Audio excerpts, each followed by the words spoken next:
y vamos al libro de Nehemías. En el Antiguo Testamento vamos a encontrar el libro de Nehemías, se encuentra antes de Esdras, después de Segunda de Crónicas está Esdras y después de Nehemías en el Antiguo Testamento. Primera de Crónicas, Segunda de Crónicas, el libro de Esdras y el libro de Nehemías. Amén, hermanos. Bien, me regalan de su atención. Vamos a ver qué es lo que nos dice el Señor. Nehemías es el reflejo contundente de cómo un solo hombre en las manos de Dios puede hacer maravillas. Un solo hombre. Nehemías era un siervo de Dios que estaba en la cautividad. 70 años pasó el pueblo de Israel en la cautividad. Y él se encontraba fuera de su país natal, fuera de su cultura, fuera de su idioma, fuera de todo. Pero fue un hombre que Dios le había preparado para hacer grandes cosas. Y nos demuestra este libro que me fascina a mí de Nehemías. Nos demuestra el Señor cómo cuando hay un corazón en un solo hombre puede marcar la diferencia. Este hombre amaba al Señor con todo su corazón. Y le vemos a Nehemías como el copero. Ahora, pensaríamos muy livianamente que el copero es aquella persona que sirve la copa al rey y se acabó. No.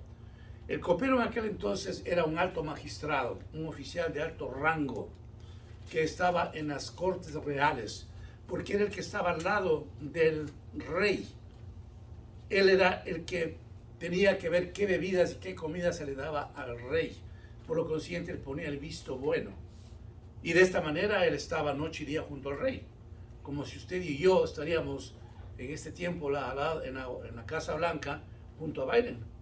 Sería un privilegio tremendo, ¿no es cierto? Eso le ocurrió a Nehemías. Dios le puso de un asistente del rey, de un ministro del rey. Así es que este hombre tenía una posición maravillosa. Miren ustedes, hermanos, cómo un inmigrante, en las condiciones como estaba el pueblo de Israel, logra ponerse en esa plataforma, porque Dios estaba con él y era un hombre vertical. A pesar que estaba viviendo en un reino pagano, sin embargo, él se mantuvo firme en las cosas del Señor. Y Señor le honra. La palabra del Señor dice, yo honro al que me honra. Entonces Nehemías era un hombre que amaba mucho al Señor.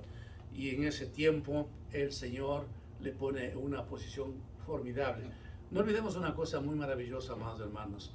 Mientras nosotros somos hijos del Señor, Él siempre quiere, como dice Deuteronomio 20, quiere ponernos siempre por cabeza y no por cola. Siempre quiere ponernos por cabeza y no por cola. Lo que usted está esperando en cualquier posición de trabajo, lo que sea, tranquilo, ya vendrá. Él está preocupado más que usted. Pero para que nosotros lleguemos a ser cabeza y no cola, tenemos que honrar al Señor, tenemos que ser fieles al Señor, tenemos que guardar sus mandamientos. Y Nehemías era un hombre vertical en las cosas del Señor. Y eso nos hace acuerdo, por ejemplo, como un paralelo, nos hace acuerdo cómo fue Daniel. Igual él en un gobierno pagano, sin embargo él fue fiel al Señor y lo puso en una cúspide maravillosa. Tenemos otro ejemplo de un inmigrante como fue José, por ejemplo, un hombre vertical en toda su manera de vivir con el Señor, y que lo puso a él, realmente fue el comandante de todo un imperio egipcio. Así fue como Dios hace de la vida de sus hijos, y usted y yo somos hijos de Dios, y si nosotros estamos con Él, y si nosotros somos obedientes, hermanos, Él nos seguirá poniendo en la plataforma que nosotros deseamos. Siempre recuerde eso. El trabajo que usted tiene, la salud que usted posee, los dólares que el Señor le ha dado, no es otra cosa sino que la misericordia y la gracia del Señor, porque así el Señor ha querido. Él quiere vernos siempre un poquito, hermanos, que nosotros seamos fieles, y Él hace el resto. Siempre el Señor quiere que nosotros demos ese primer paso para bendecirnos. Recuerdan ustedes que el pueblo de Israel, cuando ya cruzaba el Jordán para recibir la tierra prometida, el Jordán no se abrió hasta que los sacerdotes pusieron sus talones, dice, se mojaron sus talones, sus pies, y ya se abrió el Jordán. Así quiere el Señor, que nosotros tomemos esa iniciativa, ese primer paso de fe, de amor al Señor, de servicio al Señor, un poquito por lo menos, y el Señor hace. ¿Qué es lo que está haciendo usted en esta mañana? Ese poquito, ese paso de fe, de dejar la camita día domingo a descansar o irse a cualquier lugar, decidió usted venir acá. Y ese poquito que usted hace por venir acá, es porque le ama al Señor. Entonces el resto de la semana el Señor se encarga de bendecirle, de ayudarle en todas sus actividades.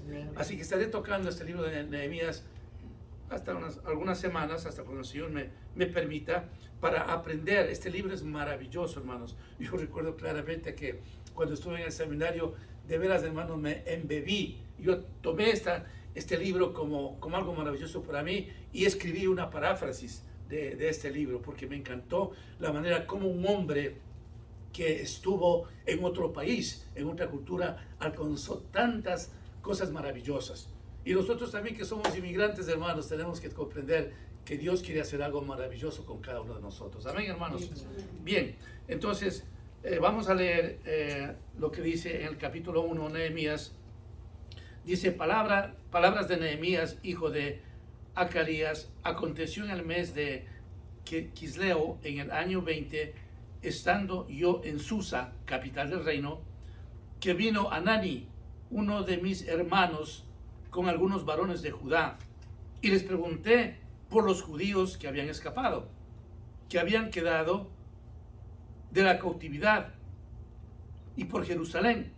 Y me dijeron: el remanente, los que quedaron de la cautividad allí en la provincia, están en gran mal y afrenta, y el muro de Jerusalén derribado y sus puertas quemadas a fuego. Ya a ese momento, hermanos, nos toca la postura de Nehemías. ¿Por qué? Porque si es que él estaba en una posición maravillosa, donde tenía el privilegio de ver al rey diariamente, ¿por qué tenía que acordarse de su país anterior? ¿Por qué tenía que acordarse de sus paisanos? ¿Por qué tenía que acordarse de algo que a la final él lo que tuvo es sufrimiento y dolor? ¿Por qué?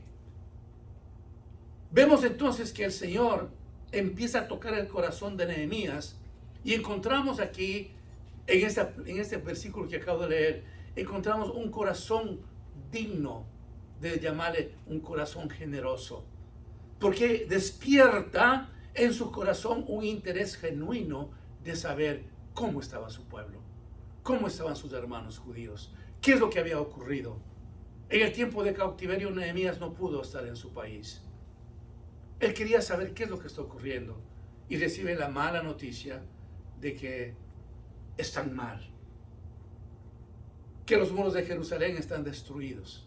En otras palabras, él siente que su país está destrozado, está acabado, que sus hermanos sufren, que hay hambre, que hay terror. Esa es la noticia que él tiene. Posiblemente, si es que él no hubiera tenido un corazón generoso, un corazón para el Señor, hubiera dicho: bueno, mala suerte de aquellos judíos, mis paisanos que están ahí. ¿Qué puedo hacer yo?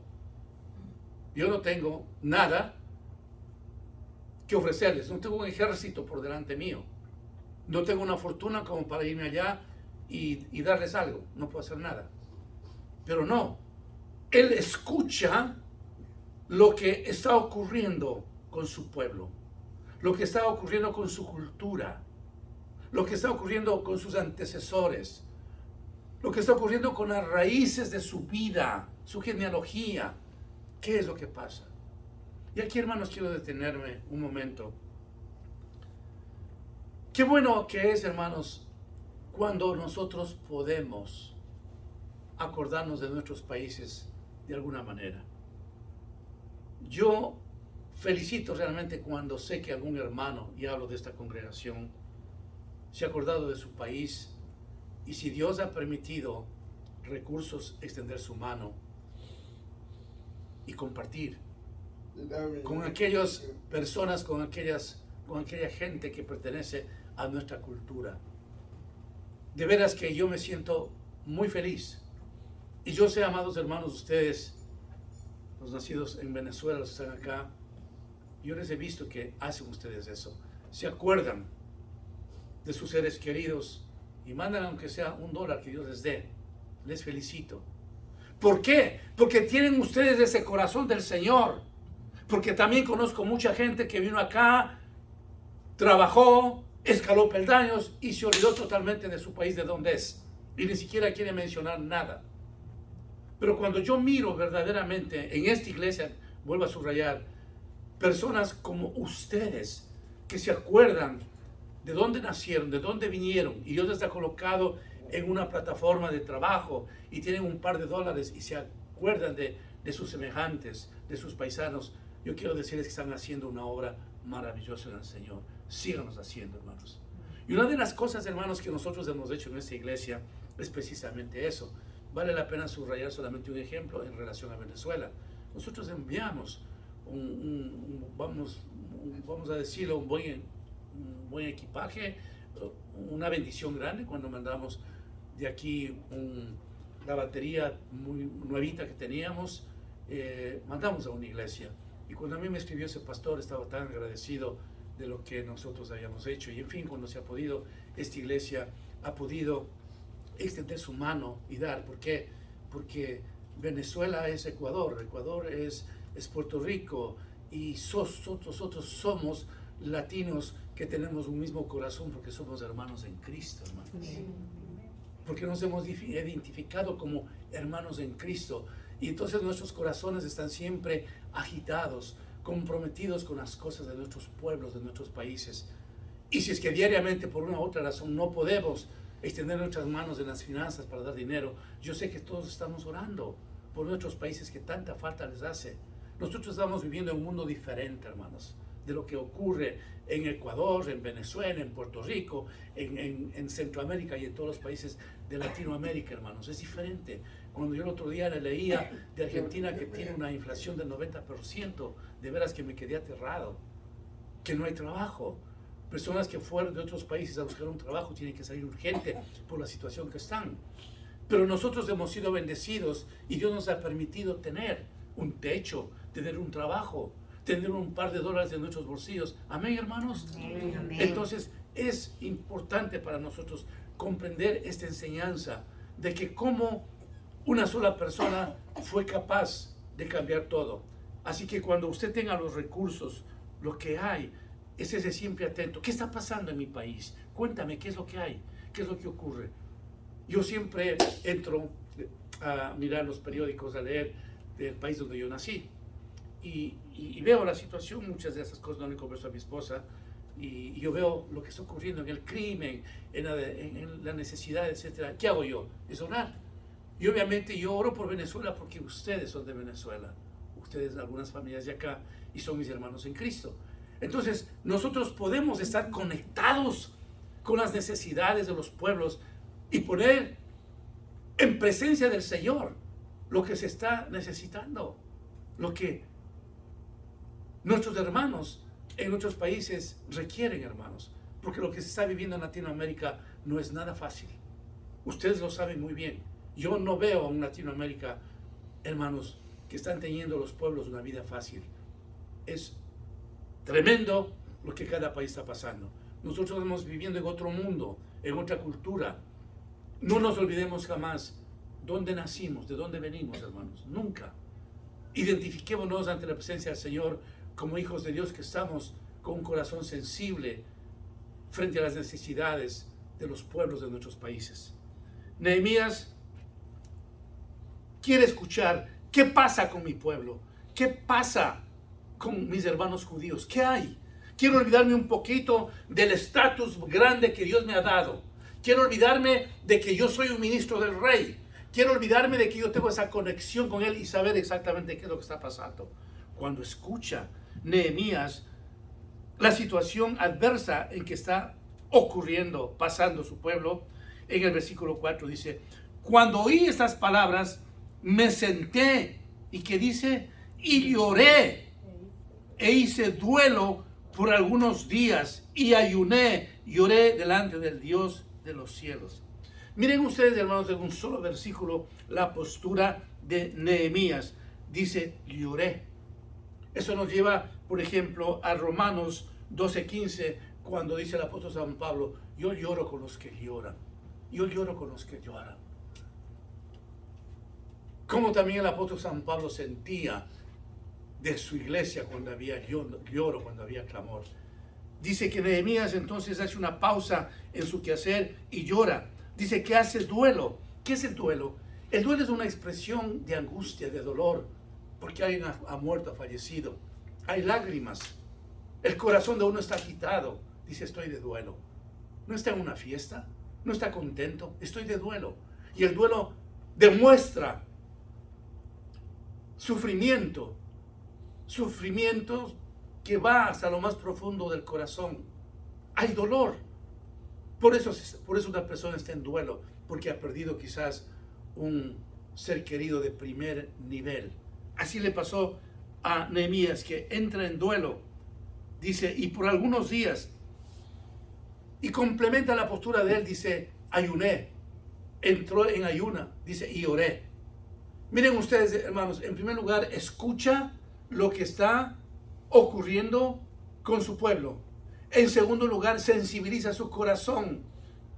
Y él llora. ¿Ante quién habrá llorado? Ante la presencia de Dios. Cuando está así, entra en ayuno.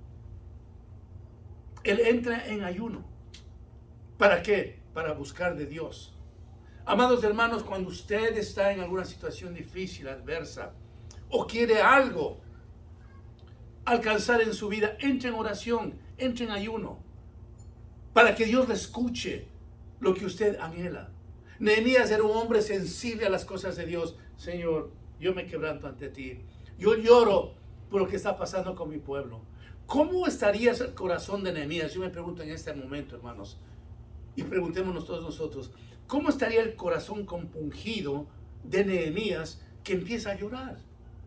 ¿Cuántas veces usted y yo lloramos por nuestros países? No lo sé. Pero Nehemías siente una tristeza tan grande que empieza a llorar por esas noticias tremendas que le dan. Se pone de duelo, ayuna, intercediendo por su pueblo. Y ora. Miren cómo una persona, cuando quiere alcanzar algo, los pasos que hay que seguir, hay que escuchar lo que está pasando, hay que ayunar, hay que orar, para entonces alcanzar lo deseado que hay en su corazón. Eso hace Nehemías, presentando sus sentimientos, su llanto, su dolor ante el Señor. Él quería primeramente tener una comunicación con el Señor. Señor, mira lo que está ocurriendo con mi pueblo. Pero yo tengo que buscar tu rostro primero, Señor. Tengo que llorar ante tu presencia. Tengo que orar, Señor. Tengo que ayunar. Tengo que vestirme de duelo, Señor, porque mi corazón está afligido. Mi corazón sangra por la situación que ha ocurrido con mis hermanos judíos. ¿Saben lo que demuestra a este punto Nehemías? Está demostrando, hermanos, que él se ha encarnado con la situación de su pueblo. Está demostrando, hermanos, de que él quiere de veras a su pueblo. Hay un amor genuino de parte de él. Está ausente en su corazón todo egoísmo. Primero yo, segundo yo y tercero yo. ¿Por qué tenía que ocuparse a este punto Nehemías si él estaba súper bien en todo aspecto? Me imagino que si él era el hombre que veía la bebida y la comida del rey, él tenía abundancia de comida, obviamente. O sea, él estaba súper bien. Pero la magnitud del problema de sus hermanos judíos le permitía hacer una pausa en su vida y decir, yo quiero encarnarme con la situación que está pasando. Continúa la posición de él y dice la palabra del Señor en el versículo 5. Y dije, escuche bien esto, te ruego, oh Jehová, Dios de los cielos, fuerte, grande y temible, que guarda el pacto y la misericordia a los que le aman y guardan sus mandamientos. ¿Cómo empieza la oración de Nehemías, hermanos? Él no le dice inmediatamente, mira, Señor, lo que tú te has olvidado de tu pueblo. Él no empieza la oración con el problema Él empieza aquí, hermanos, en la oración que escuchamos, a alabar al Señor, a exaltar al Señor, grande, temible, poderoso, magnífico, proveedor, salvador. El estilo de oración, el modelo de oración que hace Nehemías es digno de aprender, hermanos. Que cuando entramos en la presencia del Señor, cuando hay necesidad, primeramente exaltemos el nombre del Señor. Señor, tú eres grande, tú eres poderoso. Tú eres mi proveedor, tú eres mi médico, tú eres mi financista, tú eres mi sacerdote, tú eres mi pastor. Nehemías nos está enseñando entonces, hermanos, la manera como tenemos que entrar ante la presencia del Señor. Él a este punto no le dice nada al Señor, porque entendía obviamente Nehemías que el Señor ya lo conocía. Peor reclamarle: ¿por qué te has olvidado de tu pueblo? ¿Por qué permitiste la esclavitud que está viviendo tu pueblo, Señor? Había muchas cosas de decir por qué y por qué. Pero no lo hace eso, sino entra en una expresión de humildad. Entra en un ambiente, una atmósfera de reconocer la grandeza del Señor, de poder decirle quién es Él. Amados hermanos, entremos siempre con ese corazón humilde ante el Señor, reconociendo quién es Él para nosotros. Nehemías entonces continúa su oración y en el versículo 6 dice: esté ahora atento tu oído y abiertos tus ojos para oír la oración de tu siervo, que hago ahora delante de ti día y noche por los hijos de Israel, tus siervos, y confieso los pecados de los hijos de Israel que hemos cometido contra ti. Sí, yo y la casa de mi padre hemos pecado. Cuando él entra, hermanos, en esa actitud de humildad, cuando él reconoce la grandeza del Señor: Padre, por favor, está atento a mí, inclina tu oído a escuchar mi oración. Usted y yo, cuando estamos en cierta desesperación o lo que sea, hermanos, comprendamos en que cuando deseamos que nos escuche el Señor, dígame al Señor: Señor, inclina tu oído, por favor, está atento a mi ruego, Señor, escúchame. No es que el Señor no le va a escuchar, pero es una expresión nuevamente de humildad de Nehemías. Escucha, Señor, la oración. Y la cosa más maravillosa de este versículo es cuando él intercede por el pecado de sus hermanos judíos. Pero él no dice: yo quiero, Señor, de que tú perdones el pecado de tu pueblo. Ellos hicieron barbaridades, y por el pecado de ellos, porque no cumplieron sus mandamientos, hoy están en ese desastre. Qué bueno, Señor, que están pagando su precio. Qué bueno, Padre, que ahora ellos están pasando una vida de desastre porque pecaron, porque se alejaron de ti. No. ¿Sabe lo que la postura de Nehemías, cuando él habla de pecado, dice: porque hemos cometido pecado? Él se pone en el grupo de los pecadores. Él pluraliza con el pueblo judío y él también dice: hemos pecado. Hemos pecado. Hermanos, cuando estamos intercediendo por perdón de pecado, no solamente digamos: perdona el pecado de tu pueblo, sino perdona nuestro pecado. Perdona mi pecado, Señor. Porque entonces Nehemías se hubiera puesto en una posición de decir: Señor, tú sabes, mis manos están limpias, mi corazón está limpio, yo no tengo pecado. Yo no vivo en pecado. Yo soy un super santo. Mira que hasta este momento que yo salí de la cautividad y estoy en un ambiente pagano, yo no te he ofendido. Yo soy un hombre extremadamente puro, limpio, santo. No es esa la posición de Nehemías. Hemos pecado. Cuando, hermanos, nos sentimos nosotros que estamos intercediendo por el pecado del pueblo, vayamos a ese grupo. Así: Señor, hemos pecado. Ecuador ha pecado, Señor, hemos pecado. Venezuela ha pecado, hemos pecado. Tu pueblo, Señor, en Estados Unidos ha pecado. Hemos pecado. Hemos hecho lo malo, Señor. Él nunca está apartándose de decir, solo ellos pecaron. Yo no he pecado. Si nos vemos nosotros en este pasaje, en este versículo, cómo se encarna para que haya respuesta a su oración, cómo se encarna en el pecado de sus hermanos. Y dice, Señor, yo también he pecado. Ay, amados hermanos, cuando nosotros creemos de que no tenemos nada que pedirle perdón al Señor, tengamos mucho cuidado de ello. Es mejor que nos sintamos pecadores. Es mejor que nos sintamos, hermanos, con el deseo que Dios nos perdone, nos ayude, que sentirnos, ¿no?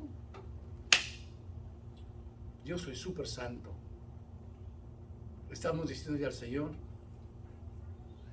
no te necesito realmente, porque tú sabes, yo no he pecado.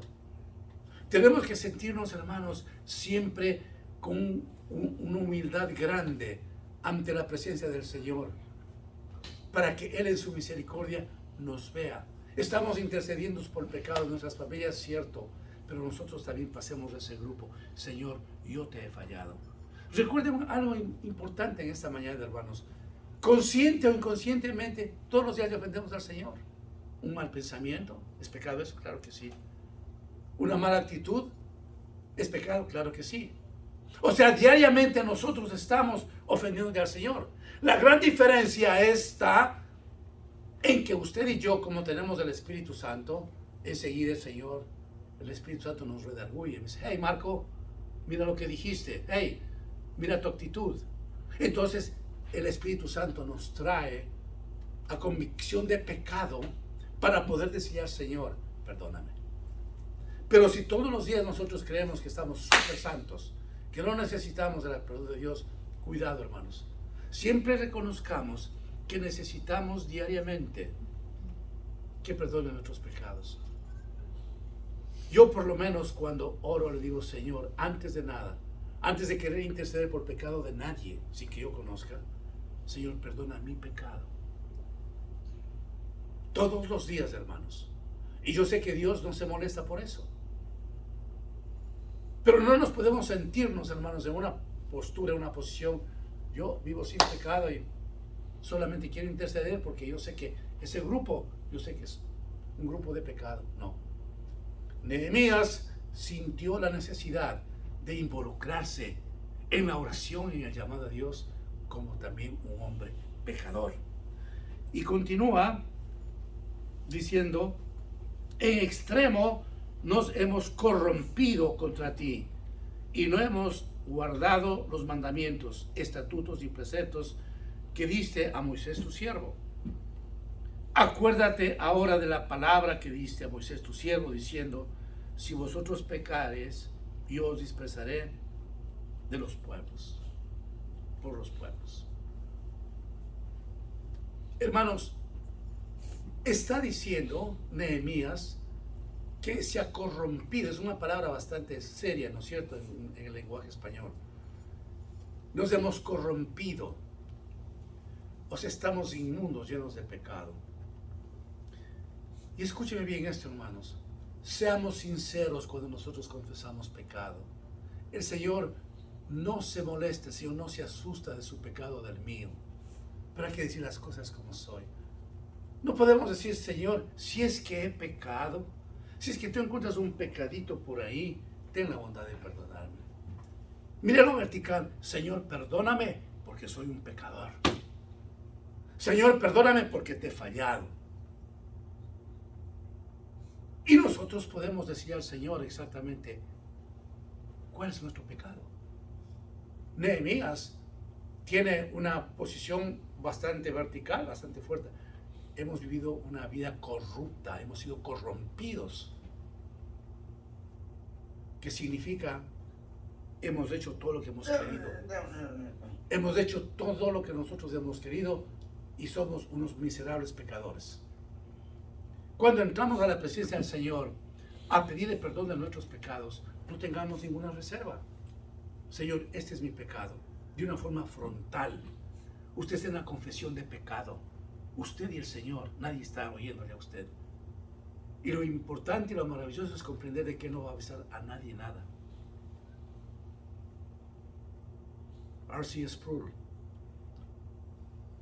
un gran teólogo de nuestro ambiente, profesor de RTS, pastor acá, él decía, si la iglesia cristiana evangélica tendría el mismo sistema, la misma metodología de la iglesia católica de confesar los pecados individuales al pastor, creo, decía él, tendríamos unas iglesias cristianas evangélicas más santas, pero viviríamos avergonzados de estar repitiendo nuestros pecados al pastor. Pero eso no se da, dice, en nuestras iglesias cristianas evangélicas. Dice, imagínense ustedes, se dispone en la iglesia cristiana evangélica que, como la iglesia católica, que hay que ir a confesar el pecado al sacerdote. Ahora todos ustedes tienen que ir a confesar pecado al pastor. Por supuesto, él no defendía esa doctrina, sino que daba un ejemplo hipotético. Y yo me detengo, hermanos, en verdad, a pensar de que cómo sería ese caminar si es que los pastores tenemos que escuchar el pecado de cada uno de los feligreses. Pero Dios lo ha hecho diferente en un contexto cristiano evangélico. Y nos da entonces el privilegio, la bendición de que cuando queremos confesar nuestros pecados, lo digamos a Él, así claramente. No está diciendo Nehemías, Señor, por si acaso tu pueblo haya pecado, perdónales. Señor, hemos vivido de una manera corrupta, somos corrompidos, exclamaba el Señor. Pero también le hacía acuerdo al Señor que de acuerdo a la ley de Moisés, de acuerdo a la ley que tú le diste a Moisés, si se devolvería a ti, tu pueblo, tú perdonarías. La cruz del Calvario nos lleva a eso, hermanos. El sacrificio del Señor nos permite justamente ser lavados y limpios a través de la sangre de Cristo. Cuando nosotros llegamos a Cristo, hermanos, no hay pecado imposible ni difícil que el Señor no nos pueda limpiar. La sangre de Cristo tiene poder, hermanos, para limpiarnos, para sanarnos nuestra vida espiritual, pero reconociendo de que somos pecadores, reconociendo la grandeza del Señor.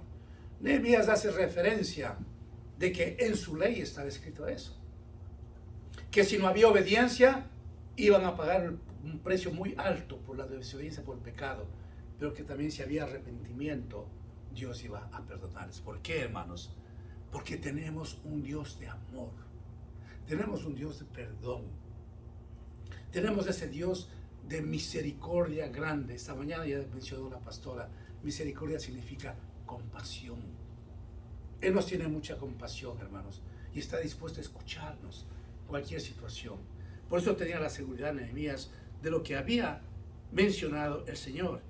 Y dice, pero si os volviereis a mí y guardaréis mis mandamientos y los pusiereis por obra, aunque vuestra dispersión fuera hacia el extremo de los cielos, de allí os recogeré y os traeré al lugar que escogí para habitar allí mi nombre.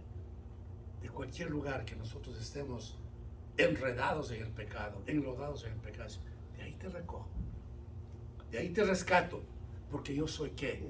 Un Dios de amor, un Dios de misericordia. En el versículo 10 dice, ellos pues son tus siervos y tu pueblo, los cuales redimiste con tu gran poder y con tu mano poderosa. Nehemías le invita al Señor a acordarse que los judíos fueron un pueblo escogido por Él. Le hace reminiscencia del amor, de la grandeza de Dios que Él escogió. Y aquí, hermanos, escúchenme bien, por favor. Usted y yo somos escogidos del Señor. Amén. Usted y yo somos escogidos del Señor. Y somos escogidos del Señor desde antes de la fundación del mundo. Amén. Y a usted y a mí, como dice el apóstol San Pablo, nos apartó desde el vientre de nuestras madres. ¿No será eso una bendición, hermanos? Amén. como para poder decir tantas veces, ¿y quién soy yo para que te hayas acordado de mí, Señor? ¿Y quién soy yo? Pero así es el Señor, nos amó tanto, hermanos, que dijo, no, Sore, tú vas a ser mi hija predilecta, yo te busco a ti. No, Wanda, algún día yo cojo tu vida, yo tomo tu vida. Y así nos dijo a cada uno de los que estamos aquí presentes. Y así dijo el Señor a todo el pueblo en el mundo entero. Porque la bendición grande es que el Señor nos escogió, nos llamó para ser reyes y sacerdotes, para ser su pueblo santo. No será suficiente esto como para que nosotros vivamos felices. Dios se acordó de mí. ¿Será cierto lo que dice el pastor Marco? Yo no digo eso, dice la Biblia. En Efesios dice que Él los escogió desde antes de la fundación del mundo. Él le escogió a usted, hermano Luis. Qué cosa tan grandiosa de parte del Señor. Así ocurrió con el pueblo judío. El Señor de todos los pueblos que había, escogió. Y dice que le escogió a ellos para avergonzar a los pueblos paganos que vivían alrededor de Israel. Continúa Nehemías y dice, te ruego, Jehová, esté ahora atento tu oído a la oración de tu siervo y a la oración de tus siervos, quienes desean reverenciar tu nombre. Concede ahora buen éxito a tu siervo y dale gracia de aquel varón, porque yo servía de copero al rey. Nehemías concluye su oración majestuosa, maravillosa, ya diciéndole qué es lo que quiere.